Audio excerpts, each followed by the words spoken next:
আজ থেকে প্রায় 6 বছর আগে তোমার ভেতরে একটা ইচ্ছে ছিল, তোমার ভেতরে একটা পাগলামি ছিল। সেই পাগলামি আর ইচ্ছে এখন তোমার ভেতরে আর নেই। এখন তুমি বোকার মতো ঘুরে বেড়াও।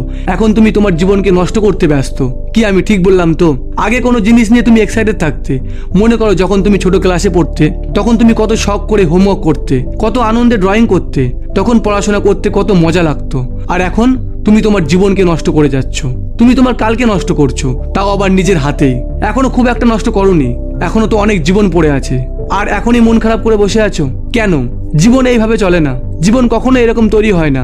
যদি আমি বলি তুমি জীবনে বড় কিছু করতে চাও, তুমি বলবে হ্যাঁ করতে চাই। তাহলে তো পড়াশোনা করতেই হবে, তার জন্য পরিশ্রম করতেই হবে।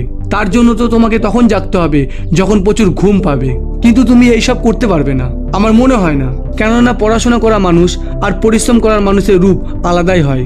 এখনো টপার বের হয়, এখনো যখন পরীক্ষার রেজাল্ট আসবে, না জানে কত টপার তুমি দেখতে পারবে। তাদের সাথে এমন কেন হয় না? এমন তো নয় যে ওরা শুরু থেকে এক্সট্রা অর্ডিনারি ব্রেন নিয়ে জন্মায়। এই সব কিচ্ছু না। পার্থক্য আছে চিন্তা ভাবনার, পার্থক্য আছে পরিশ্রম করার। তোমার অজুহাত দিতে ভালো লাগে, তাই পড়াশোনাও বিরক্ত লাগে। আর যদি তুমি সিরিয়াস হয়ে যাও, তাহলে ওই বিরক্ত হওয়া পড়াশোনাই তোমার কাছে সহজ আর ভালো লাগতে শুরু করবে। যখন তোমার মা বাবা তোমাকে গালাগালি দেবে, যখন তুমি 2-4টে কথা শুনবে, তখন তোমার এমনিই মনে হবে যে কথাটা তো ঠিকই বলেছে। দেখো, কোনো সময় কারো পুশ করাতেও মানুষ আগে চলে যায়। জীবনে একটা কথা সবসময় মনে রাখবে, কার লাইফে কি চলছে, কে কি করছে, ওই সব বাদ দাও। এই পৃথিবীতে কি চলছে সেই সব খবর রাখো। কারো ব্যাপারে কিছু বলার অধিকার তোমার নেই যতক্ষণ না তুমি সাকসেস হয়ে যাও। তুমি নিজেরটা নিয়ে ভাবো, কত কাজ পড়ে আছে তোমার জীবনে, কত কিছু করা বাকি আছে, সেই সব নিয়ে ভাবো। কেন কারো কথা নিয়ে সময় নষ্ট করে যাচ্ছ?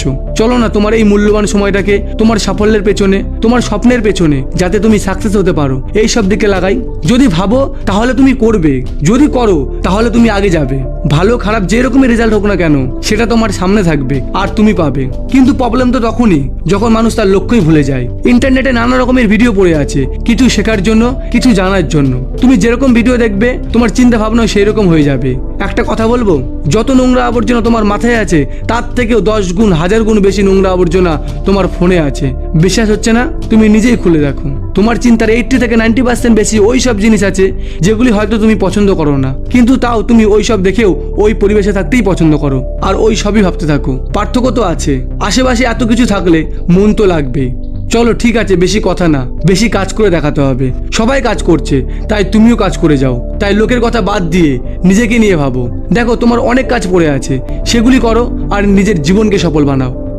যদি পরীক্ষায় 90% নাম্বার পেতে হয়, তাহলে এই ভিডিওটি অবশ্যই দেখো। চলো দেখা হচ্ছে পরের ভিডিওতে।